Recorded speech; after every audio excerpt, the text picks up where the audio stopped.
Hello साथी हो, नमस्कार है हजुरहरूलाई। आज चाहिँ म यहीँ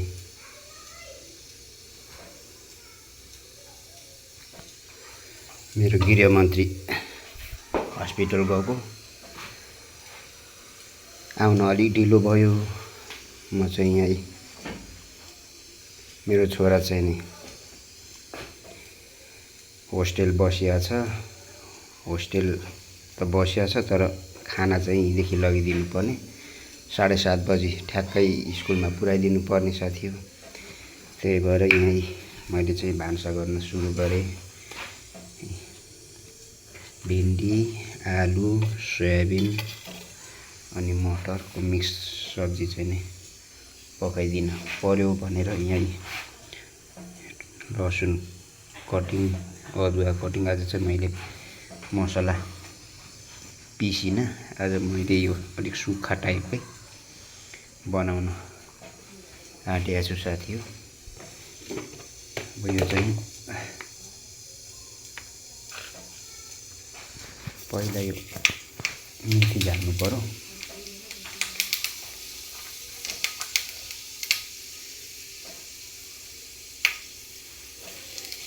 जिरा,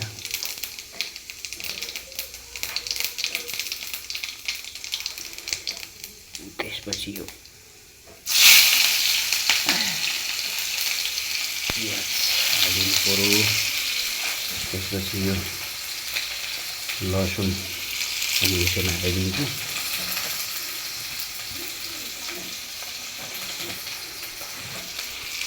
त्यसपछि यो अदुवा पनि हालिदिन्छु।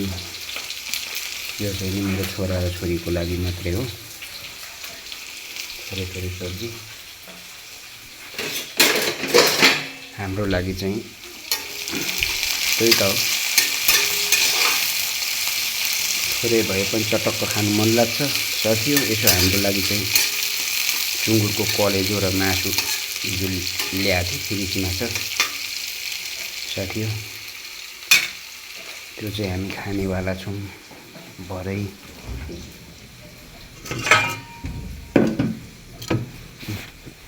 यो चाहिँ सुकुटी बनाएको भैँसीको यो चाहिँ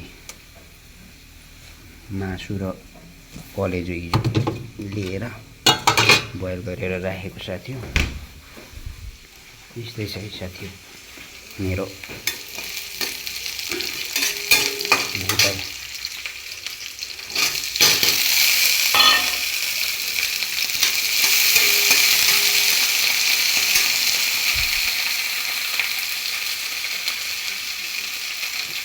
साथी हो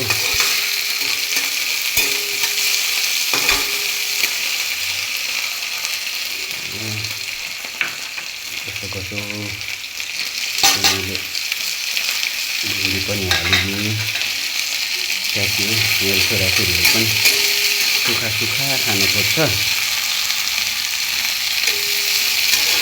चट्ट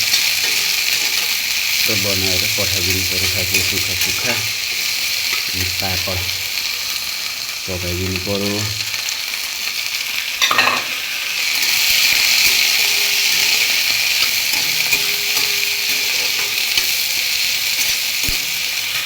मेरो खाना चाहिँ पाकिसक्यो।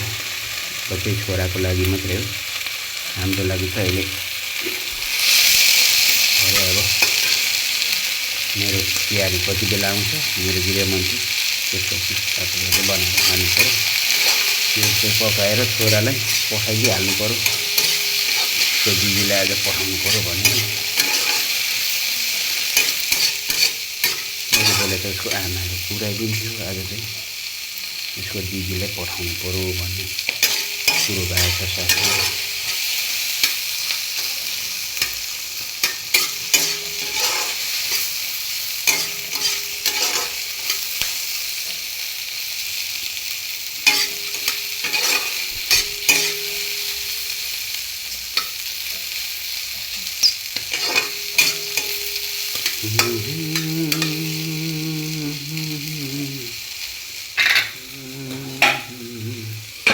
मटर त टक टक टक टक उफ्रिँदै गइरहेछ त साथी हो।